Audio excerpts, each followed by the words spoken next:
আজি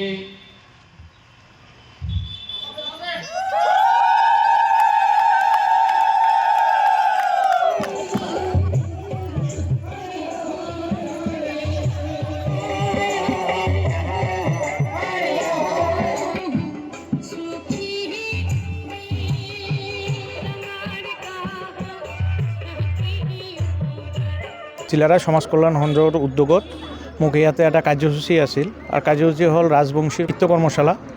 আৰু এই কৰ্মশালাখিনিৰ কাৰণে মই ইয়াতে আহিছোঁ আৰু এইটো উদ্বোধনী হৈ গ'ল আৰু কৰ্মশালাখিনি যাতে ভালদৰে আমাৰ যিবিলাক সৰু সৰু ল'ৰা ছোৱালীসকলে আছে সেইসকলে যাতে অলপ ভালকৈ আৰু কৰ্মশালাখিনি কৰিব পাৰে আৰু আগত যাতে আগুৱাই লৈ যাব পাৰে এইকাৰণে মই মোৰ তৰফৰ পৰা ধন্যবাদ আৰু কৃতজ্ঞতা জ্ঞাপন কৰিছোঁ। আমি বহলপুৰ তৎপৰাবাসী ৰাইজে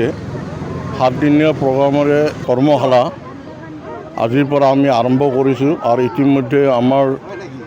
কৰ্মশালাখনৰ উদ্বোধনী চাপৰ বহলপুৰ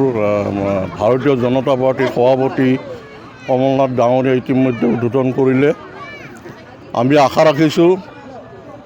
যাতে আমাৰ গোৱালপৰীয়া কলা কৃষ্টি যিখিনি আছে সেইখিনিক যাতে আমি আগুৱাই লৈ যাব পাৰোঁ। তাৰ কাৰণে আমি নিজাববীয়াকৈ প্ৰশিক্ষক আনি